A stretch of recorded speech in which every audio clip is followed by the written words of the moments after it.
Le dollar est-il en train de perdre son hégémonie universelle? C'est à cette question que nous allons tenter de répondre très rapidement avec mon invité sur le plateau de Metro News.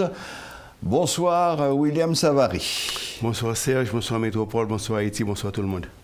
Bon, alors, il y a beaucoup de petites notes qui arrivent, de petits articles qui arrivent, qui parlent d'un dollar qui est menacé, qu'on essaye de, pas complètement éliminer, ce serait difficile, mais au moins de lui retirer son statut de monnaie de référence qui régit toutes les autres monnaies du monde. Est-ce qu'il y a un certain fondement dans ces articles? Bon, il y a certains fondements en ce sens que le dollar, qui a rempli un rôle de valeur refuge depuis la fin de la Deuxième Guerre mondiale, où les États-Unis se sont imposés au reste du monde à cause de leur puissance militaire, d'une part. La deuxième chose, ils sont sortis quand même vainqueurs de la Deuxième Guerre mondiale. Il y a ils ont imposé le dollar et leur technologie, leur industrie avait été préservée après la guerre, puis ils sont venus les vendeurs, ils ont vendu à tout le monde après la Deuxième Guerre mondiale. C'était vraiment, si tu veux, la manufacture du monde.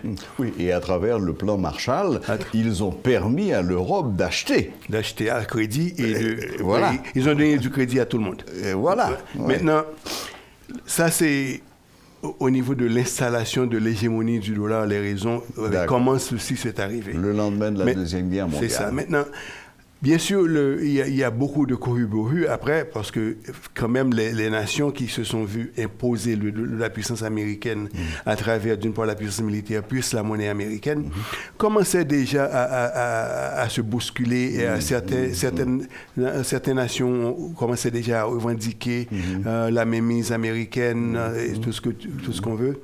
Et De Gaulle, qui est un exemple flagrant, par exemple, de la France, s'est battu pour récupérer les réserves d'or que la France avait aux États-Unis.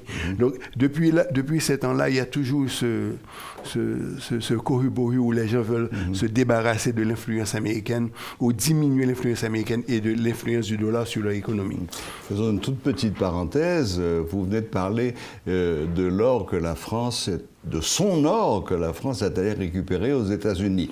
Si j'ai bien compris, la plupart des grandes puissances, au début de la guerre, ont voulu protéger leur or en allant le déposer à Fort Knox aux États-Unis. C'était une manière de protection. Oui, contre toute conquête de pays ennemis.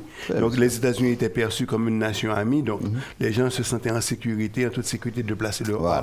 Mais il se trouve, après la guerre, l'Amérique a résisté aux requêtes de rembourser, de rembourser les réserves. Donc, l'Allemagne avait 3000 tonnes d'or aux États-Unis. Ce n'est que récemment qu'ils ont récupéré 2000. La France a pu négocier le remboursement le retour de leur or, qui est de l'ordre de 2875 tonnes. Donc, mais les autres, pas encore. Non. Wow. Donc Fort Knox est rempli d'or qui n'appartient pas aux Américains. Bon, maintenant, ils disent que l'or est à Fort Knox. Donc, on dit que l'or est à Fort Knox. Bon, on ne sait pas. Donc, maintenant, l'hégémonie américaine, une fois installée, donc il y a eu ces luttes pour vraiment diminuer l'influence américaine.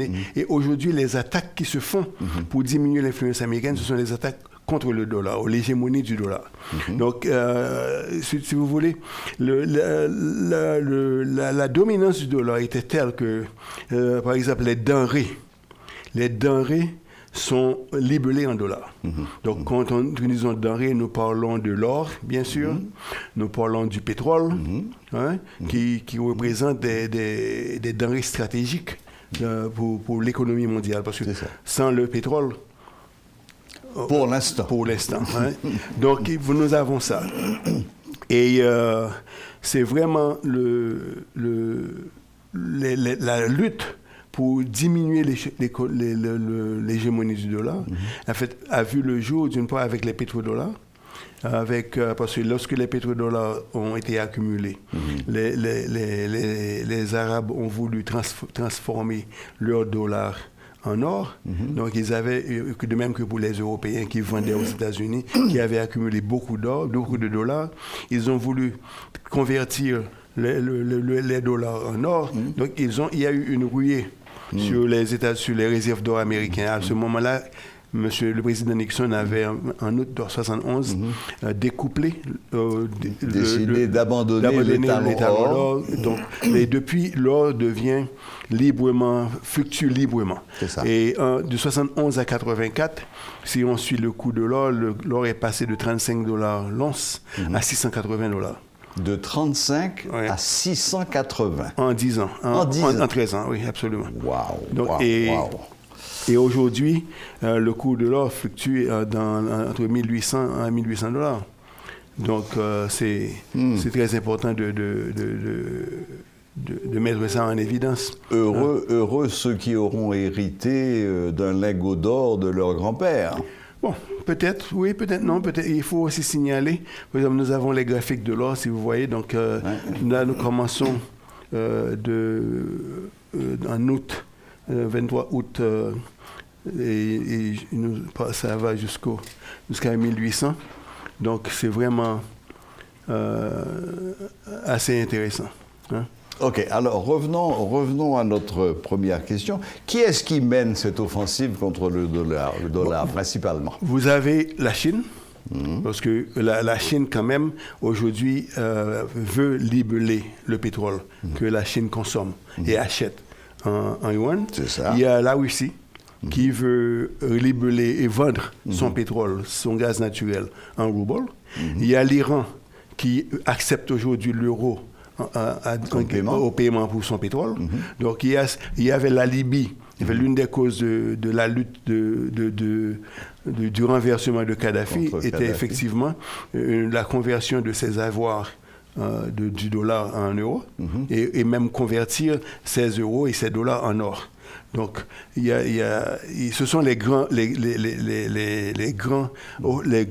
hommes qui sont à l'offensive de tout ça. Et maintenant, la Chine et la Russie, en plus de se battre contre les États-Unis, c'est une lutte, c'est une guerre non ouverte, mais nous sommes en guerre. Il y a aussi des luttes qui se mènent en vertu du commerce international. Parce que, en plus de vouloir renverser l'influence du dollar américain, la Chine devient aujourd'hui la manufacture du monde. Du monde, absolument. Le rôle que les Américains avaient rempli le lendemain de la Deuxième Guerre mondiale, aujourd'hui, c'est la Chine qui remplit ce rôle. C'est la Chine qui le remplit, absolument. Et dans tous les domaines. Et maintenant, une chose intéressante... Même les domaines de pointe. Absolument. Et maintenant, une chose intéressante qu'il faut préserver et se rappeler. Aux États-Unis, le déficit commercial américain est de $1 milliard. Et vous savez, ça vous fait 1000 millions. Oui. 1000 millions. Hein? Oui. Mais ce qui est intéressant, c'est que la population américaine n'est que 335 millions. Hein? Les 1000 milliards de déficit commercial, hein? Ça veut dire que les gens consomment 1000 milliards de produits qu'ils ne produisent pas. Hein? Okay. Donc, et cette production, c'est cette production qui fait rouler l'économie mondiale. Parce que, un des éléments de l'économie mondiale, parce que ce déficit est comblé. En fait, les marchandises qui sont consommées viennent de la Chine, de l'Inde, d'Haïti, des autres pays. Donc, maintenant, ce qui est important, ce que les gens ne disent pas souvent, et c'est très fin. Lorsque ces produits-là, ce sont des valeurs qui sont importées vers les États-Unis à des coûts manufacturés, fabriqués à des coûts réduits, ça aide à préserver un taux d'inflation très bas aux États-Unis. Donc c'est pour ça qu'ils ne sont pas pressés de rembourser, en fait. Ouais. Non, c'est pourquoi ils encouragent c'est pourquoi ils encouragent une politique, par exemple, de libre-échange. Hein? Parce qu'à travers la politique de libre-échange, c'est eux qui dominent, parce qu'ils ont toutes les technologies, ils ont tout le capital, c'est eux qui ont les investisseurs étrangers qui viennent chez vous. Donc, plus ils vous imposent ces conditions, mieux que c'est eux. C'est mieux pour eux, parce que les produits qui quittent chez vous pour aller chez eux à bon marché contribuent à préserver chez eux un taux d'inflation très bas. Et avec un taux d'inflation très bas, il y a la liquidité dans les marchés financiers, il y a les taux d'intérêt qui sont aussi très bas. Donc un pouvoir d'achat plus élevé. Augmente. Donc c'est vraiment une stratégie qui se vend bien, parce qu'en fait, lorsque le gars vous dit que les investisseurs étrangers viendront chez vous investir, mais finalement, c'est dans l'intérêt de qui? Juste pour faire un truc, ça c'est la graphique du dollar index. Okay? La graphique du dollar index, ça c'est important pour quoi? Parce que là, ça vous montre les fluctuations du dollar index. Et aujourd'hui, beaucoup de gens disent que le dollar est en crise, que le dollar va bientôt chuter.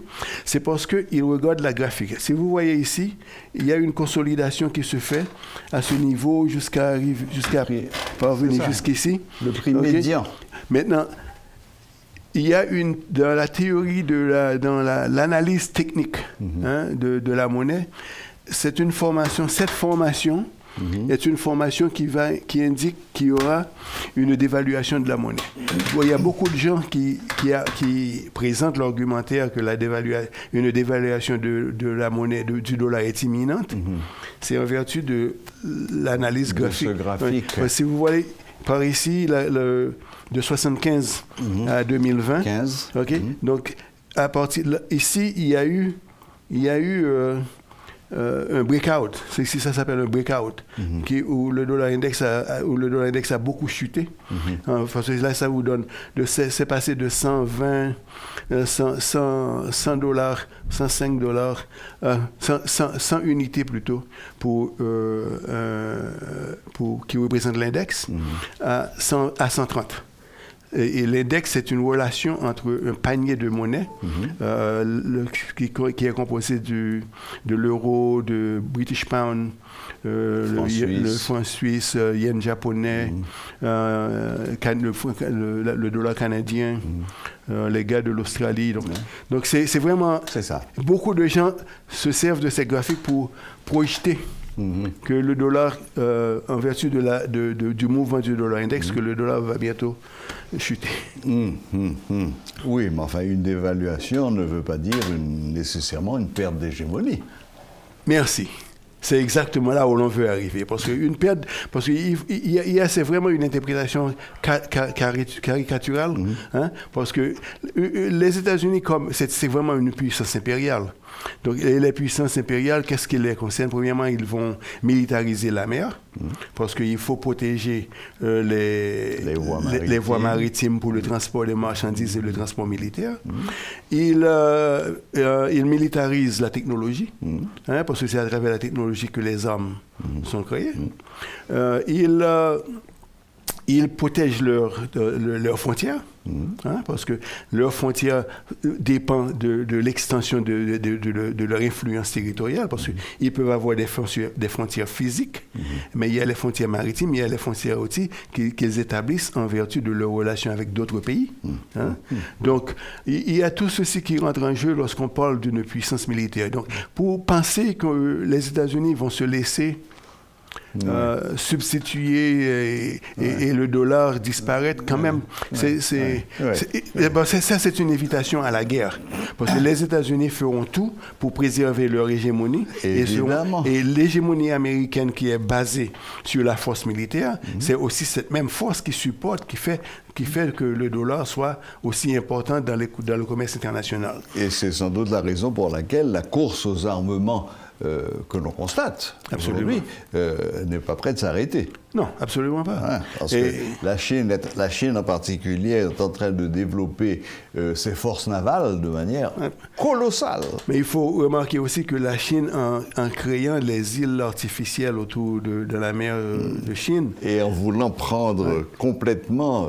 c'est le contrôle de la voie maritime de cette zone que la Chine veut avoir. Bien entendu, bien sûr. Bon, eh bien, d'accord, merci de ce tour d'horizon, William. En d'autres termes, oui, le dollar est attaqué de toutes parts, mais non, le dollar n'est pas encore à la veille de perdre son hégémonie. On peut résumer ça comme ça? Absolument. Qu'est-ce que Mark Twain avait dit? Beaucoup de choses. Ils ont prématuré annoncé ma mort. Ils ont prématurément annoncé ma mort. Grand Mark Twain. OK, bon, un petit mot rapide de la bourse. À ce qui paraît, il y a du nouveau. Il y a eu du nouveau. Il y a du nouveau parce qu'aujourd'hui, il y a eu, premièrement, le gouverneur de la Banque centrale américaine a déclaré que les États-Unis ne va pas discontinuer l'acquisition des obligations sur le marché, ouvert sur le marché. Oui. Et pour ainsi préserver... Donnez-nous le chiffre. 135 milliards. 135 milliards de dollars par mois. Ouais. C'est ce que la Fed achète sur le marché tous les mois. Maintenant, ce qui est intéressant, hier, je vous ai apporté la graphique des taux d'intérêt, le graphique des taux d'intérêt. Ouais. Donc, ça, c'est le graphique de discount rate. Okay? Oui. Ce qui est le taux d'intérêt le plus important aux États-Unis. Hein? Donc, qui depuis 1960, on a vu, c'est passé de 2005 et 2080, nous avons vu 15. La dernière fois, on a parlé de M. Volcker. Oui, hein? Oui. Donc, les taux d'intérêt avaient atteint 15%. Et aujourd'hui, nous sommes en dessous des taux d'intérêt des années 1960. Ouais. Et c'est l'effet... C'est pratiquement à zéro. Là. Ouais, c'est l'effet de l'acquisition de ces achats massifs. Parce qu'en achetant les bons, ça met de la pression à la hausse sur les prix. Et lorsque les prix augmentent, les taux d'intérêt chutent. C'est la relation, c'est une relation inverse qui existe entre les taux d'intérêt et la valeur des obligations. Donc, il a annoncé aujourd'hui que ça va continuer. Maintenant, si ça continue, c'est favorable à la bourse.